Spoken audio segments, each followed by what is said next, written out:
when I was a kid, you know, I went to see Star Wars. My dad had the Darth Vader mug and a Stormtrooper mug, like these big ones.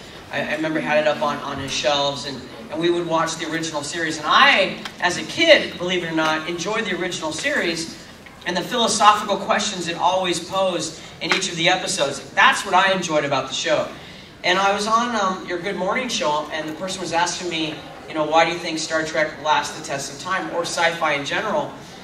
And I think specifically because Star Trek poses those questions, and those themes run from generation to generation to generation.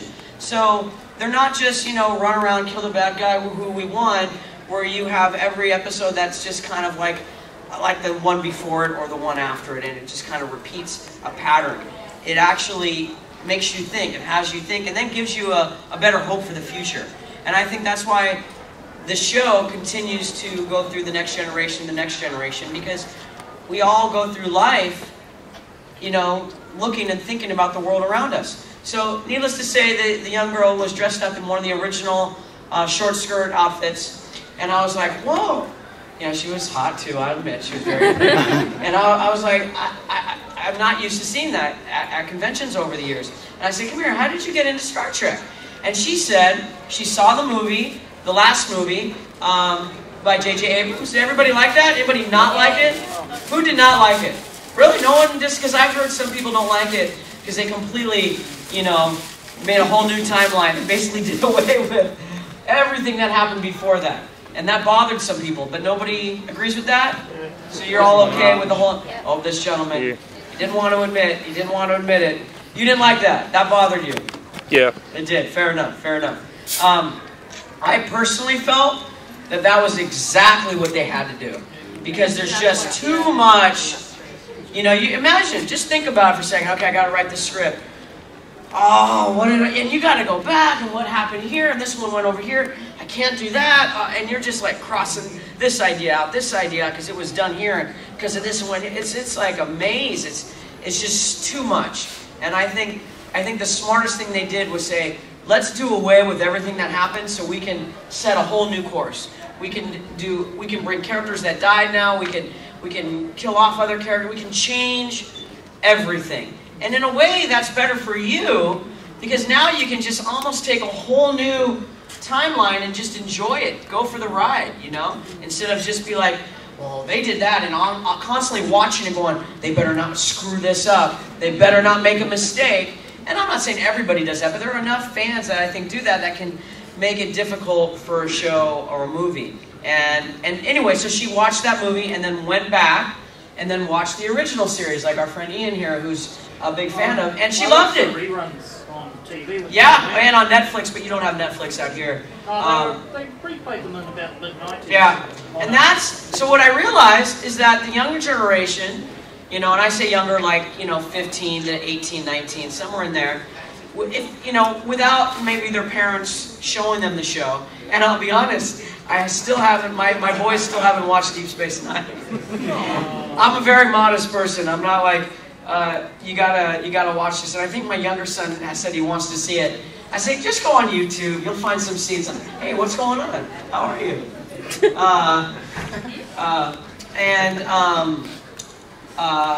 But we did watch a movie. We did watch a movie that I did before Star Trek called The Horror Show. Has anybody met Lance Henriksen? And has he not? He's not come to any of the cons. So first movie I did, he played my father on a movie. So I'm dying. I'm hoping so much that I get to a convention and he's there. So I can say, look, I'm still around. I mean, I haven't been working as much lately. But that's more my own decision because I wanted to make sure I was at home with my boys and I didn't push enough. But it would be so awesome to see him again.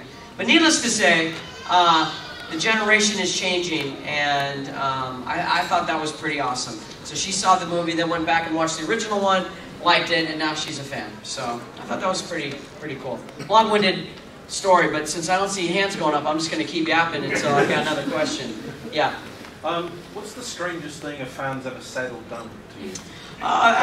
You know, what's the strangest thing a fan or that's ever happened, said to me or done to me?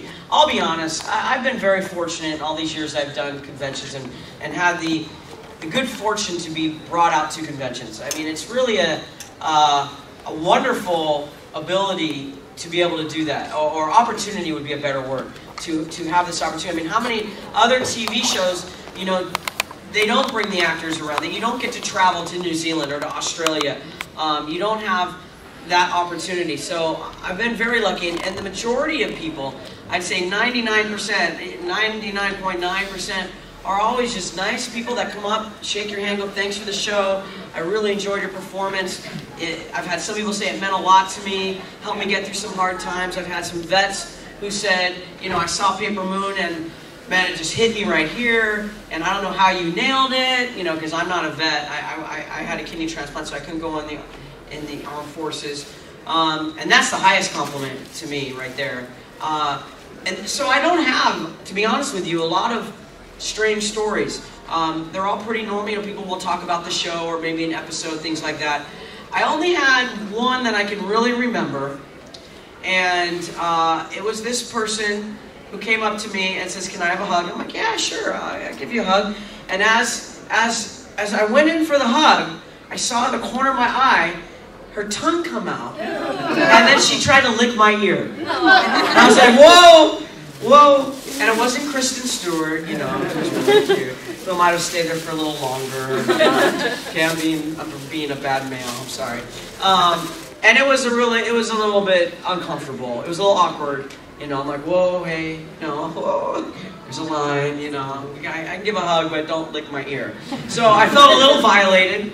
I was like, whoo, that was kind of strange. I think even if Kristen Stewart did that, I would have been like, whoa, wait, what am I doing? You know, like, why am I stopping this? So that was really the oddest thing that's ever happened. But she was really nice, you know, she was just, you know, just got a little carried away, I guess, and it was fine. Nothing, you know, happened from that. And, you know, she was a nice person, just went a little too far, that's all. Yeah? Hi, Aaron. Welcome to New Zealand. Thank you very much. Hopefully you haven't covered it already, I was a little late. So, when you got your episode on Voyager, did you think, yay, no makeup, and then you read the bit? Wait, say the last part? Did you think, no, yay, no makeup, and then you read the script? Oh, no, I knew there was going to be makeup when I auditioned for the role.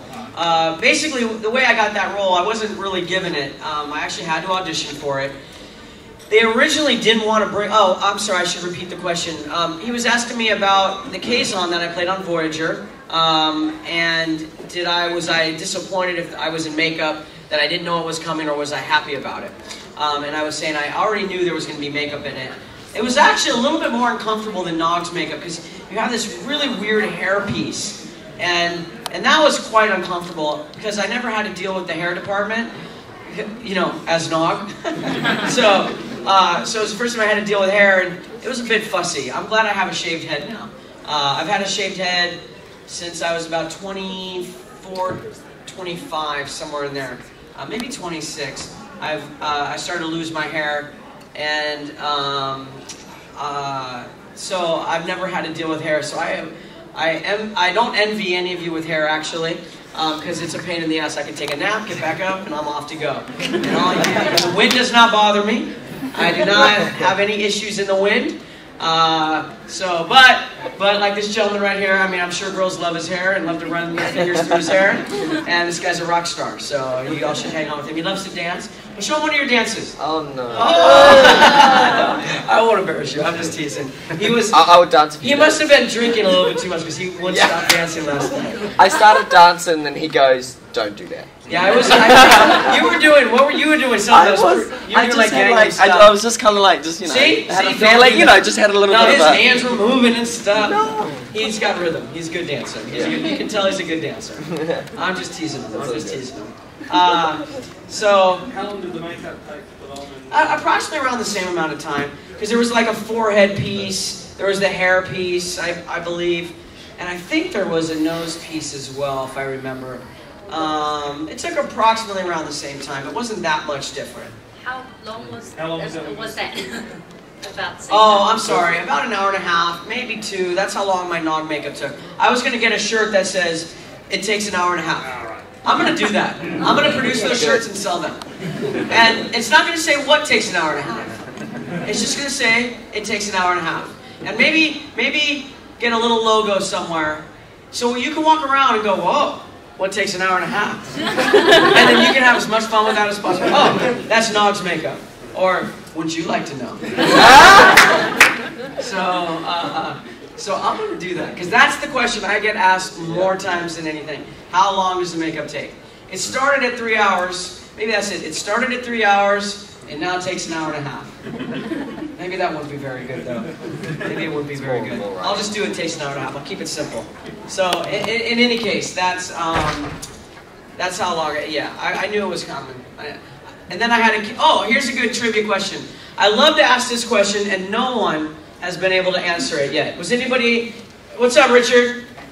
You didn't get that photo yesterday at the cocktail hour. Okay. Looks really mad. Did I say your name wrong? No. Oh. Okay, why are you so angry? Is it me? Did he look angry? He's been working all night. Oh, he had a long night. Okay. All right. All right. Well, I'll lay off. He's very sensitive when he's had a long night. That's Richard. Richard's always like that. All right. We should put Richard in the back. Still not with us on this one. Okay, trivia question, go. Okay, thank you for getting me back on track. I'll just keep you around longer.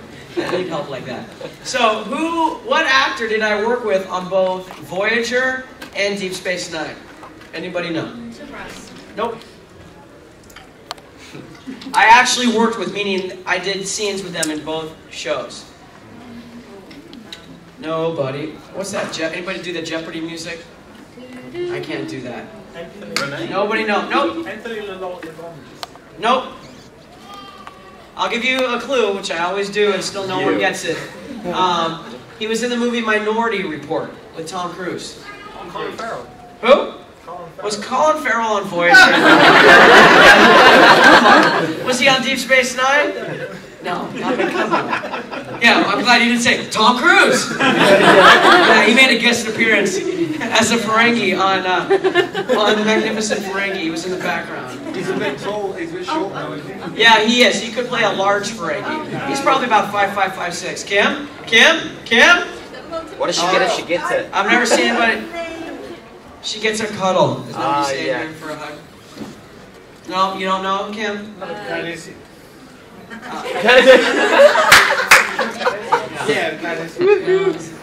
I said who actor, not Kim Kardashian.